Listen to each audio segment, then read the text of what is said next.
Hello, my name is Shannon Emanuel. Welcome. I'm going to show you some preliminary sketches I'm working on to prepare for an upcoming show. The Squarefoot Art Show is coming in the spring, and I've decided to create some whimsical rose-headed girls in gardens, and I'd like to show you my steps for preparing for the paintings. My first step is to lay out a grid or break up the paper into the same proportion sizes as the canvases I'll be working on. In this case, for the Squarefoot show, they're 12-inch by 12-inch canvases, so it's important that I create a square of the same size or proportion so that my work will, I can create a composition that will work well on that size. Let's speed it up to get to the drawing.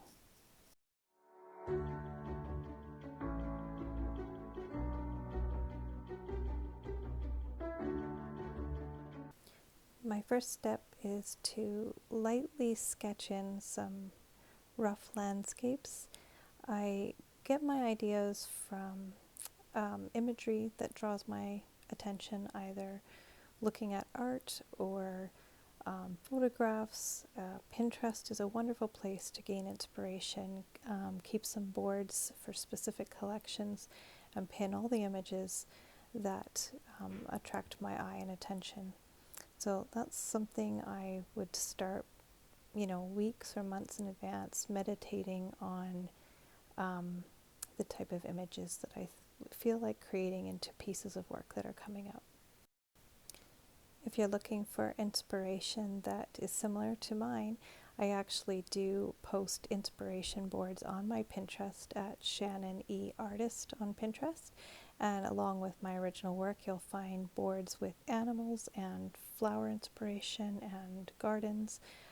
These are all things that I've posted over the course of, months and years, eventually creating some kind of figures, images in my mind that I'm prepared to create into paintings, and then I just wait for the right time and place to paint them. So this year I was invited to participate in the Squarefoot Art Show for the Spring Floral presentation, and it seemed like the perfect time to once again create some whimsical flower-headed girls in garden. I'll speed this up a bit to show you the first piece that I've created.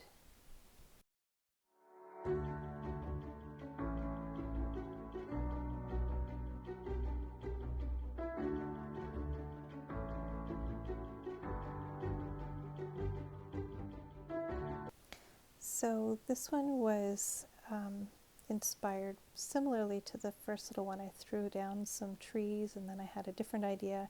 So I used some similar trees and some different ones, created a figure with a butterfly or bird on her finger, and I'm just working out whether I like the figure in that setting with that type of detail.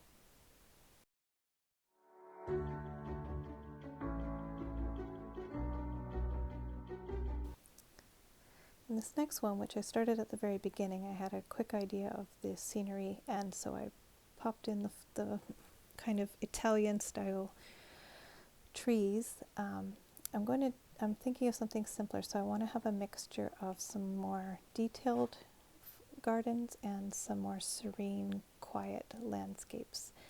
This one, I think when I paint it, will be quite quiet and serene. I'm not working off of any images at the moment. I've looked at my inspiration photos for some time. I have a concept of what a rose looks like. I've drawn them once or twice before. I've drawn figures before, so I'm kind of just exploring how the figure naturally seems to sit in the environments I've created. And it usually begins with getting the first idea down. So in this case, I put the trees down, but I didn't really have an idea of the figure until I had worked a little bit on my second scene, which I had a bit of a clearer idea of. And then I came back and I'm just seeing how she fits. That's what these sketches are for. They're just to work out the ideas, get a little bit more concrete in my mind how the figures will sit in the landscapes and to make them each different. So this one is a little bit more of a dark, busy scene, I guess would be the best way to describe it. I'm going to have the foliage coming all the way around like a frame, and then create another grouping of foliage to almost create a tunnel effect in the hedge.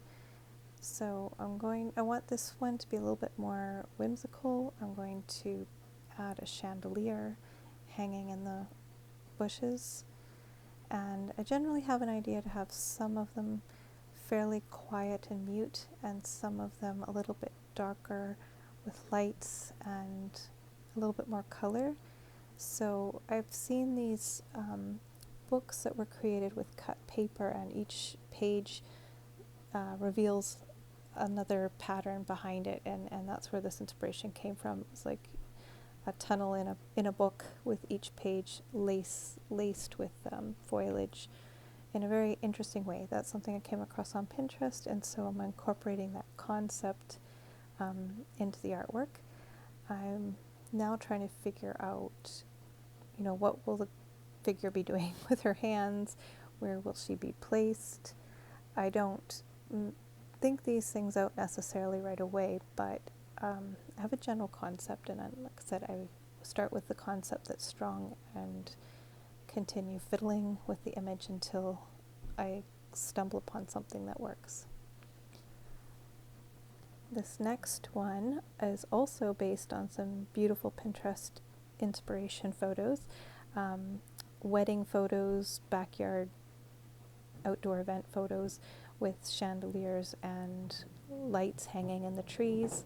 Again, I anticipate this one to be a darker scene so that you can see the light effects on the foliage, and I'm thinking of putting a group of 3 flower-headed girls perhaps dancing, make it a little bit more of a celebratory picture. And in this way I feel like I'm capturing some different moods of a garden, some daytime scenes, some nighttime scenes, some quiet times when you're by yourself in the garden, and some times when you're spending it with friends and family, maybe with some music or enjoying different moments. So I feel like I've got some variety in these 4 initial illustrations, things that can inspire some beautiful paintings. And I don't actually want to work out too many of the final details here. For some artists, that's a good step to take. For me, I prefer to start the work on the canvas and fiddle all the other extra details out there. Going on to the next step.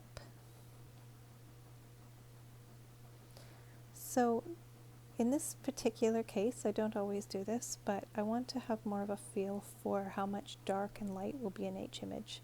So I've decided to use a water-soluble graphite, which is one of my favorite sketching tools.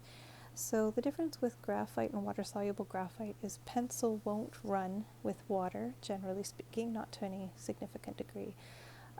With the water-soluble graphite, I can treat it almost like a watercolor. What this does is it gives me a concept of the values of the painting that I will be producing, the darks, the contrast of dark and light. Because it's water-soluble, it acts more like paint. So you'll see in a minute where I bring in the paintbrush and start liquefying, I guess, the graphite so it starts moving around. But for right now, I'm just giving it a rough sketch. I do notice when I see myself working that I can be very impatient at this step. I'm excited to get to the painting, but I've committed to working out some of the details on paper before I start. I don't always do this. Specifically, I'm doing this in this case because I want to work on all 5 pieces that I'm planning to create at the same time. Yes, there's only 4 sketches here, but I can also wait and see what comes out of these 4 sketches. I might change these considerably, or I might be happy with them and use them as a very basic model for what's to come. Let's speed it up and get to the paintbrush. So now I'm using just a water-filled pen paintbrush. You can use any kind of paintbrush, it makes no difference, and you only need water. This kind of reminds me of those coloring books we used to have as kids that had little painted dots on them, and all you needed to do was just get a wet brush and the colors would appear. But taking that on to the painting, and I did find this one a little tricky to use. I do have a larger one, which is a little bit easier to move the paint around. This is a fine tipped one, so it probably was not the best choice. It got me a little frustrated, but it does do a quick job of filling in the darks and the lights and providing more of a painterly quality to the sketch.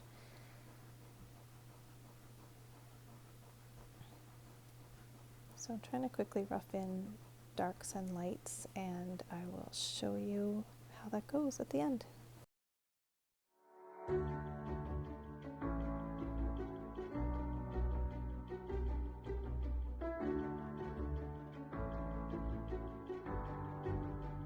So this is the last one. This is the one with the tunnel. I'm looking for a variation of darks and lights, the pieces to be slightly different, and I feel pretty happy with the sketches I've come up with. This was not my first time sketching them. I did some smaller preliminary sketches before that. Lots of ideas I discarded, and then I take the best and move on to each step. Next step will be the paintings. I hope you'll come back. Thank you for watching.